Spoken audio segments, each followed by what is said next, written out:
Please put your hands together for INTA CEO Etienne Sanz de Acedo.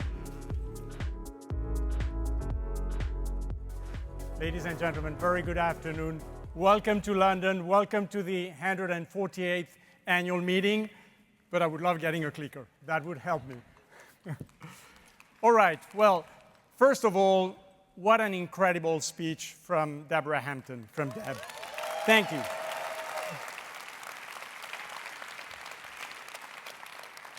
So let's go for it. Welcome to London. Welcome to the 148th INTA annual meeting. I would like to start, of course, by thanking our sponsors, and particularly our platinum sponsors, Brand Shield and Daneman Simpson. I also would like to thank our two avatars, the project team led by Tanya Fickenshire and Lara Coyote, and the entire project team, as well as all our speakers, our guests, our keynote speaker, Anya Hindmarsh. And finally, I would like to thank our annual meeting ambassador firms, our local hosts, INTA staff, without whom it would be impossible to put together such a show, and of course, our 2026 INTA president, Deborah Hampton.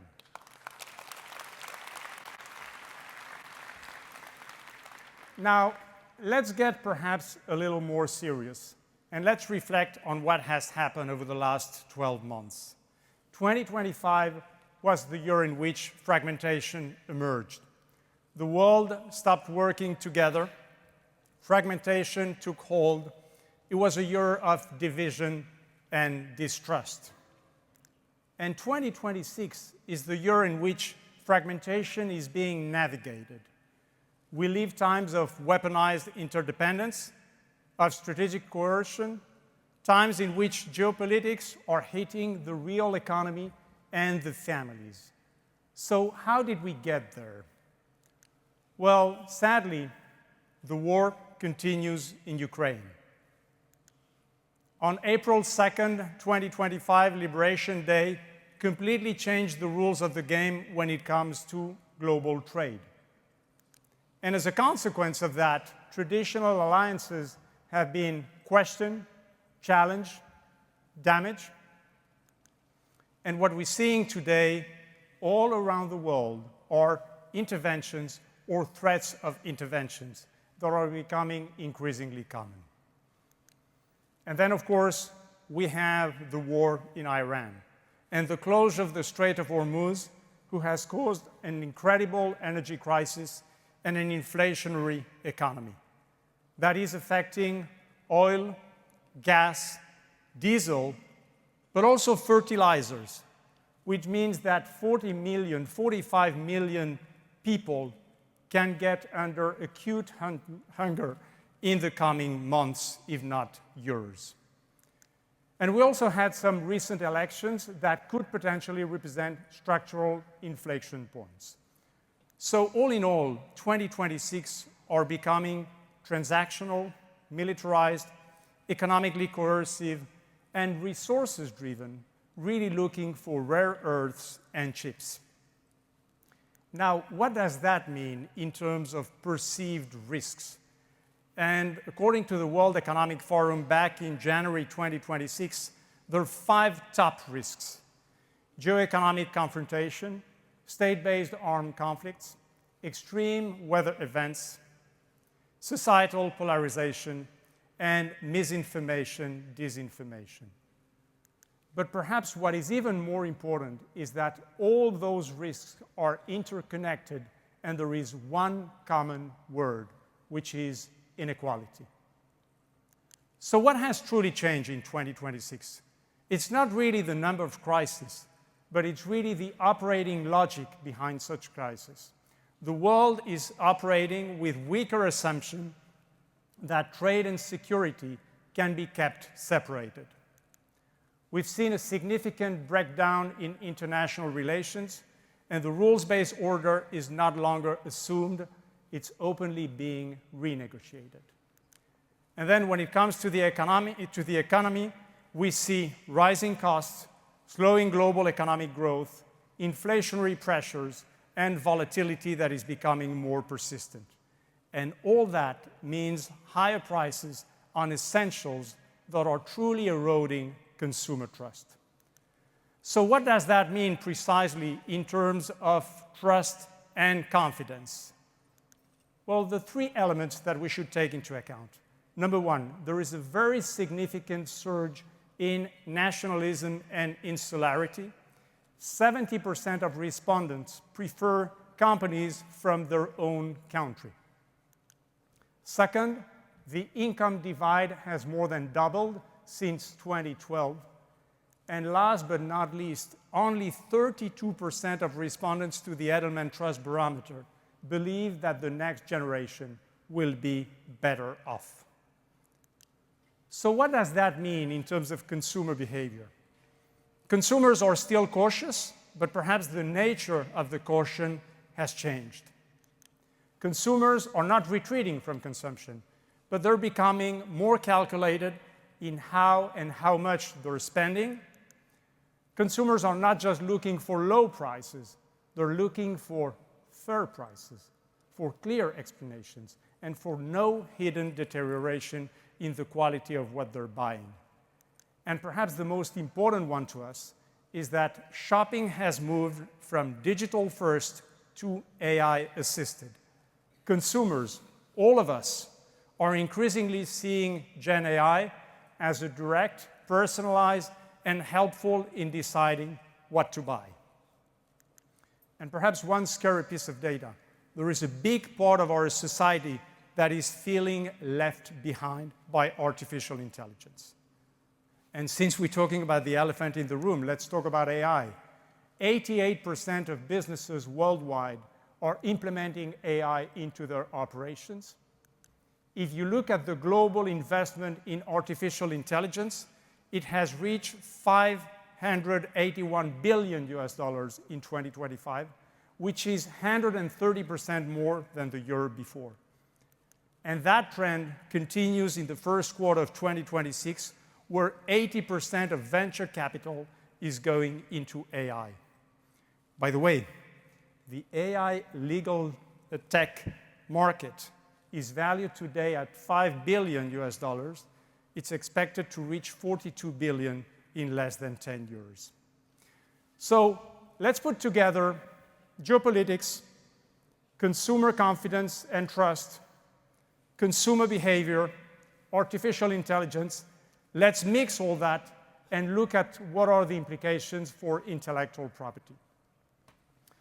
There is some good news, and this is that filings are going up, whether it's trademarks or patents. AI native patent and trademark creation is accelerating filings, and just in 2025, there were 12,400 generative AI patents that were filed globally. However, AI is no longer seen as a niche legal concept. It's part of the public interest, of the public debate. And more importantly, IP is increasingly judged not only by whether it's legally correct, but whether it's socially legitimate. And perhaps something we don't really want to hear, but that's the truth. IP is more respected than loved. We just celebrated World IP Day on April 26. We're all very happy about it, but society at large is not celebrating the same way. IP is often viewed as a necessary mechanism rather than one that is truly inspiring. So these are the overall impacts that we're seeing on intellectual property. So it's perhaps time to reflect on how is that impacting on IP owners, the brands, and how is that impacting on us, the IP professionals. So when it comes to the brands, IP strategy must move from episodic to continuous. IP portfolios cannot be managed anymore on a kind of annual basis or on filing-driven cycles, because AI is going much quicker. Second, data provenance and training rights are becoming asset-level risks. What I mean by that is that AI models rely on data sets whose ownership, scope, and permissions are now being legally contested. Of course, brand protection is part of revenue protection, but even more so because today, counterfeiting, impersonation, deepfakes are directly diverting demand. And last but not least, inventorship, proprietorship, ownership, designership governance must be explicit. So what about IP professionals? Well, first thing, and I think we all agree on that, routine IP work is not anymore defensible as a premium labor. AI is expanded to free 240 hours per professional per year. That means that pricing, staffing, talent management must change. Second, AI literacy becomes a professional competency. Tool usage is expected from everyone. AI governance is definitely part of professional duty. Professionals must explain when AI was used and for what purpose, with what kind of safeguards, and where human intervention has taken place. And finally, trust. Trust is becoming the core professional currency. IP professionals are now, more than ever, accountable for trust, for judgment, and for legitimacy, not just for efficiency. So what does all that mean to this community, this wonderful association, INTA? The question for IP in 2026 is no longer only whether rights exist, but whether society believes that those rights are helpful to the individuals and to society at large. The moment IP becomes a public interest issue, we, as an industry association, need to think as well as a public-facing institution. And last but not least, at times of fragmentation, we need to believe more than ever in what we are: collaboration, rule of law, respect, and respect for creativity that are truly essential for a resilient global society. This is exactly what the INTA strategic plan is about. It's about championing the value of IP for brands, but equally for consumers, and doing so in a holistic way. It's about, of course, ensuring the advancement of the members and the association. And last but not least, it's really about being a responsible corporate citizen within the IP community and beyond. And in order to do that, INTA needs to do a set of things. Number one, we need to continue projecting ourselves into the future.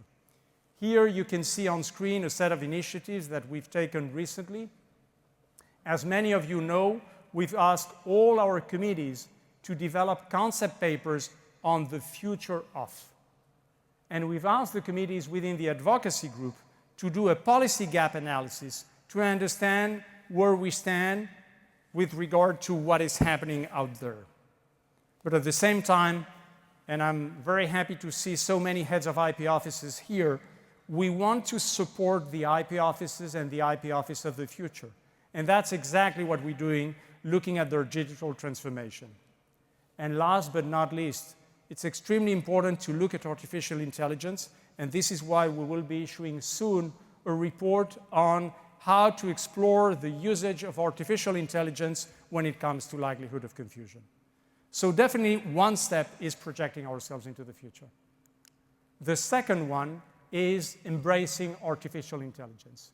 We're currently internally working on an AI roadmap that is covering staff training, member education, service to members, and how to implement AI within our operations. You have as well on your screen a great example of member education, and this is the AI for IP certification program. We already have about 150 registrants to it, but I hope to see many more. And perhaps the third element we need to look into is the financial value of intellectual property. And this is about finance, valuation, and IP. You can see here on screen a set of reports that have been produced by INTA. as well as a set of workshops that will be taking place this year. And of course, as a community, we also need to think about our own meetings. And looking ahead, I'm very pleased to announce TMAP that will take place at Inner Harbor, Baltimore in September, and our leadership meeting that will take place at Phoenix, Arizona, November 17th to the 19th. And of course, we need to talk as well about this meeting, the annual meeting. This year has been, I have to admit it, particularly challenging, very interesting, somehow eye-opening in terms of new trends and new behaviors. And of course, we're listening to our members, to those who register, and to those who perhaps unfortunately decided that was not the year for them to register. This is something that INTA is looking into. We will revisit the format, the venue, how we handle annual meeting. But before that, as I always do, I'm very happy to announce our 2027th annual meeting. Somebody was asking me backstage whether it's going to be Seychelles. I said, no, not this year. But I'm very pleased to announce our 2027 annual meeting. Video, please.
So of course, we all love San Diego. It's a great city.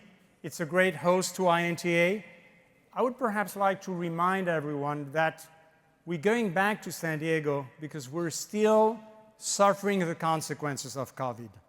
So it's important to remind that to everyone. We like going to new venues, to new cities, but sometimes there are circumstances that do not make it so easy. And as you can imagine, organizing a 10,000 registrants event in May is not the easiest thing on earth. And I would like to take that opportunity again to thank all INTA staff for their work on doing that.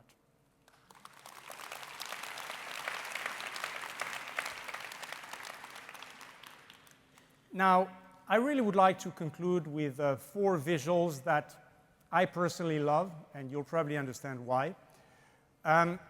That one is a visual that I already used last year at annual and leadership meeting, and I think it's a very powerful message. It's about us. It's about a strong tree, a strong foundation, and that's exactly what INTA is, what we are. But the reason why we're such a strong foundation is because of all those trees that represent all the registrants to this annual meeting. This year, we've planted 1 tree per registrant to the annual meeting. So we're very proud to have planted 9,800 trees here in the UK and elsewhere. It is also a reminder that, and Deb mentioned that before, we're a community. And that is what makes us so strong and so powerful. Now, the final 2 messages I would like to give is based on everything that we're seeing, we have a path to go. It's not necessarily a straight and simple one, but it's a path that has light at the end of it, and it's definitely worth it. And it's particularly worth it for the next generation. So let's work all together to make a better society, to make a better IP, and to make it better for the next generation. Thank you so much.